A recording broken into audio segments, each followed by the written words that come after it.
Hey everybody, welcome back to another episode on Genealogy TV. Today we're going to talk about the new tag features on Ancestry.com.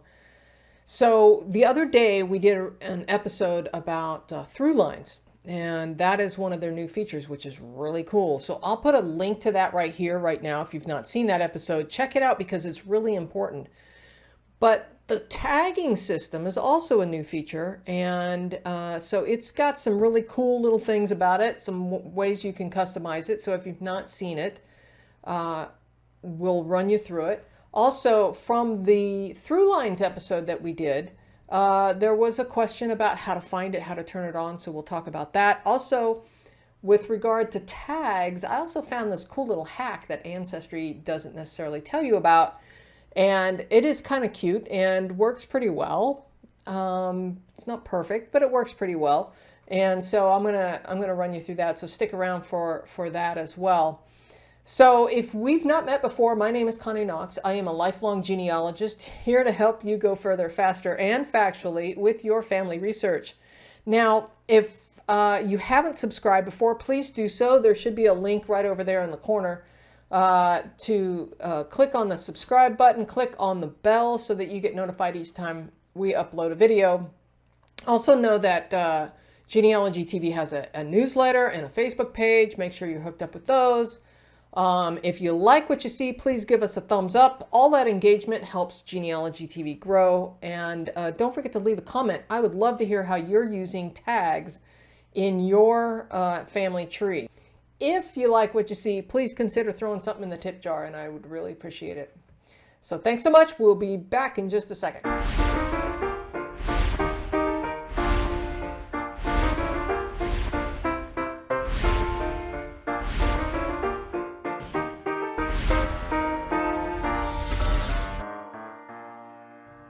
Okay, so we're back, and we're going to jump over to the screen, and we're going to talk about Ancestry's tags, but also answer some questions at the same time about through lines.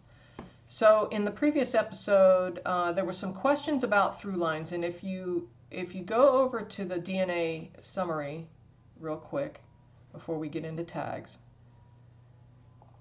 through lines is right here, and it has replaced the DNA circles. For some, the DNA circles are still there, and you can actually get to those DNA circles right here where it says still want to use DNA circles. You can click on that, but you can also get to it through your cousin matches. But before we go over there, I want to talk about these tags. Now, for some, this is also answering another question. If you've not enabled through lines or the tags ability, you come over to extras and you click on Ancestry Lab. Once over here, you need to enable both the MyTreeTags and the new and improved DNA matches to be able to use the through lines. So make sure those are both enabled. If you don't like them, you can always disable them again right here. Again, that's at Extras, Ancestry Lab. Let's jump over to this tree and talk about tags. So this is rather cool. I'm using this, I call this a quick and dirty tree. This was a tree that I was using for a hypothesis, which I was able to prove the other day, which I was very thrilled about. So right from the tree, if we click through, we can go straight to the profile, but there's also My Tree Tags right here, and you can hit the down arrow, and here I've marked this guy with verified. Now I can edit that right here and change it, but let's jump over to the profile because it's a little bit easier to see all of the possibilities in the profile. So if I want to tag this guy, now I've already tagged this one, so I can click this edit button. So wow, this is new as of just probably today, because this did have a save button down here anytime you made changes over here. But now they've got it in autosave, which is awesome, because if you didn't save it, it would, you were up a creek. Whereas notes and comments did autosave. And as long as we're here, I want to make a comment here. So they've added MyTreeTags to this workspace. Previously, it was just notes and comments. And so as long as we're here, let's talk about this. Notes, think of it as your private notes. Notes are private. You can say, hey, you're talking to yourself, right? It's just reminders to yourself. I don't know where this guy is. I need to go look at the so-and-so records, right? Comments are public comments. And so that's why my little emoji person for me pops up, and I can say, this guy XYZ. I can say whatever I want here, and for anybody researching this guy happens to come across it, or if I'm collaborating on a tree with someone else, these comments are visible by other people. So think of it, this is the way I remember it. So when you're on a YouTube channel, for example, or you're on Facebook or various places, you're making comments, right? Those are public comments. But notes are your personal notebook, your private notebook, and your face is not appearing here. So these notes are your private notes. I kind of wish Ancestry would put private notes, public comments. Ancestry, if you're listening, that would be helpful. So let's get back to the tags. So let's jump over here, and if we hit edit, now I've already added verified to this guy, but you can use these tags in any way you want. So let's go through and talk about the various tags. So the relationship tags, I'm going to go to the bottom first. It's probably easiest. So in the relationship tags, you can identify people, whether they died young, direct ancestor, whatever you want. If you don't see what you want there, you can actually create your own custom tag, and we'll get to that in just a second. Research tags, I love the research tags. This is probably my favorite area because I can mark someone as a brick wall. I can say, all right, complete. The reality is we're never complete, right? We never finish a research. But maybe I've completed my research for now. I've found everything I can. More than likely, I might mark that as complete, but I'm also going to go up into my notes and say, as of this date, and I date all my notes, as of this date, I have found X, Y, and Z. And that way, if new records come online later, I will know that I had done research as of, say, January 2018, and now it's, here we are in the middle of 2019, and oh, new records have come online, so maybe it's not so complete. But hypothesis. Now, this is a big one for me because I do a lot of work where I am creating a hypothesis where I think somebody is related to somebody else. A lot of times I will use that in a tree that is not public as I'm working through different scenarios, especially with DNA research. Unverified or verified. So one of the reasons why I use verified and unverified a lot is because if I've got a public tree and I've got other people looking at my tree, I want them to understand that I have verified the link. This guy to the siblings below. Not necessarily verified this guy to the ancestor above or back in time. I'm verifying, this is just the way I work. I verify as I am identifying links from one person to another, if that makes sense. So there are reference tags. Now, right now, they've only got the 3: immigrant, military service, and royalty, nobility. And then the DNA tags: common, DNA ancestor, DNA match, and DNA connection. I would use the DNA match personally. The common ancestor DNA, the common DNA ancestor, I'm not real crazy about this tag, and the reason why is because if you have a common ancestor with one DNA match and you mark that person as a common DNA ancestor, it might not be a common DNA ancestor with a different cousin match. So I'm not sure how you could differentiate the two by using that common DNA ancestor tag, but that's okay because they have the ability to create a custom tag. Now, creating a custom tag, you can use all kinds. I mean, I could say this guy belongs. I could say this guy belongs to the Henley surname line that I'm researching. You could create a tag that says military service, Civil War, for example, Revolutionary War, World War II. You could even create tags if you've got a cluster of people that all served on the same ship in the Navy. You could identify it as the USS North Carolina, and identify that person that way. I mean, you can use these custom tags in a variety of ways. Now, I think what's going to happen with Ancestry over time is tags that people create in a custom way that have a lot of similarity. They, like, for example, maybe Civil War, kind of a given. They'll probably end up creating a Civil War tag or a set of military tags because there's a lot of military service. You could create tags with religious affiliations too. You could create tags for anything you want, but keep in mind they are, if your tree is public, I believe they are public. So be mindful of that. For some, they might even want to make this biological father, you know, or a biological line versus an adoptive line. There is an adopted into the family and adopted out of the family, but I know, for example, my mother was adopted, so it would be beneficial to be able to have, and I can do this with a custom tag, create a biological line for my mother and the adoptive side, because I have done research on the adoptive side of her family. So jumping back over to the custom tag for a moment, we could create any tag we want, and let's say we call it Civil War, and you could type a description here, but keep in mind the description that you're typing here is about this tag, so don't be writing in he served on, you know, in the 101st Militia, you know, type of thing. You don't want to write that because this tag is specific to Civil War. And the reason why is because you can then filter by tags. I'm not going to put anything in there right now, but if we create that tag, now we've got a Civil War tag. Okay? Now in this case, because I created a custom tag, we do need to hit save. When we're back in the tree, we've got Howard here, and we can click on him and we can see the tree tags. Sometimes it pops up like this and you say, oh, there's 2 tree tags.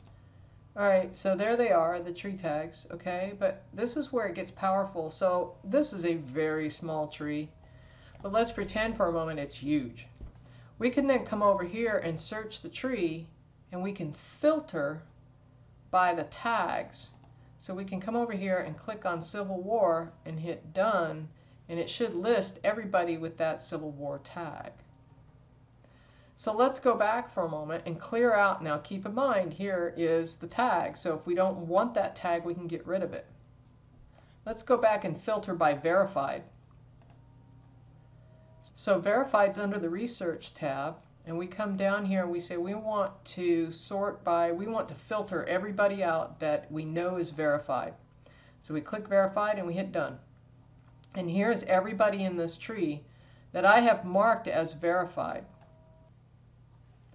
So if we don't want that tag in there, we can come over here and we can edit. There's one custom tag here, and we uncheck it and it's gone. And we make sure we hit save now at the bottom. So interesting that they have auto-saved things that are not custom, but you do have to save anytime you're messing with the custom tag. So that's brand new. All right, so here's another cool little thing that I discovered, a little hack. And I played with this yesterday and I have not found any repercussions from doing this. So let's pick on Howard again. So here we are in Howard's profile. Now, those tags are not showing at all. But let's say I want to mark some of these people and see it visually in the tree. Well, this is kind of cool. I can come over to the profile, and under name and gender, I can edit the name. Remember, anything we do in this first, middle, and last name fields could upset the way the search engine works. We don't want to do that. What we could do is put something in the suffix, and we could put an emoji in there.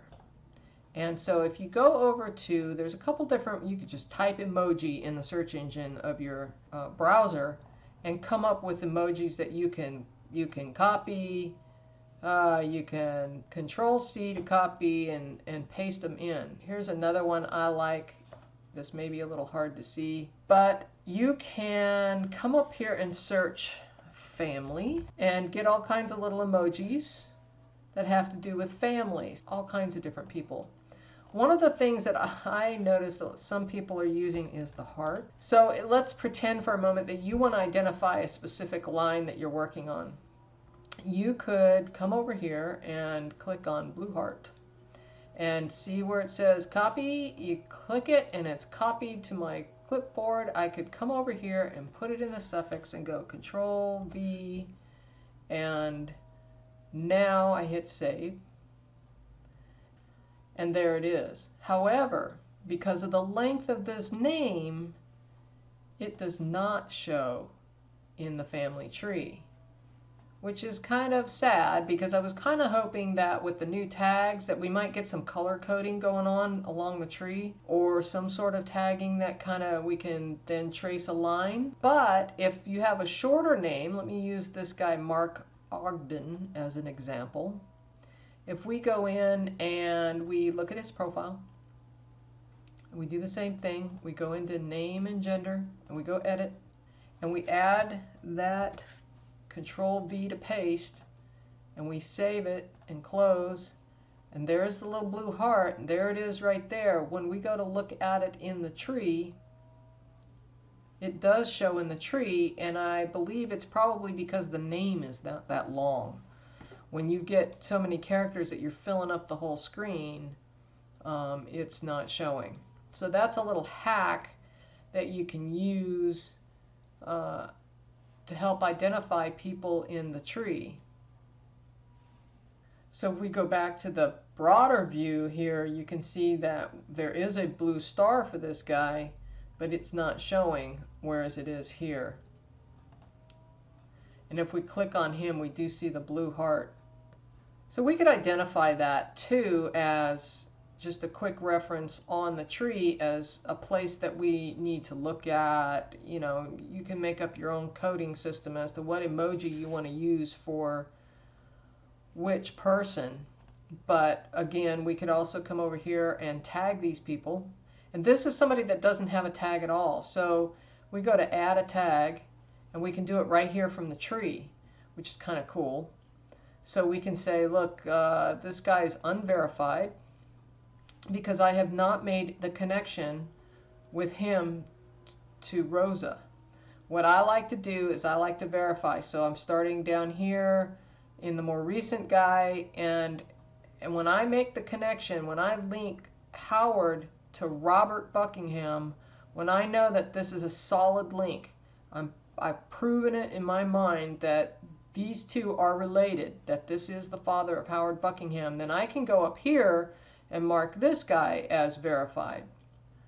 Now in this case, I don't know that Mark is the father of Rosa, so I marked him as unverified. I hit save. So there is some quick and dirty tricks to using the new service on Ancestry.com with regard to the tags. Don't forget, you've also got the new Thrulines, which is really awesome.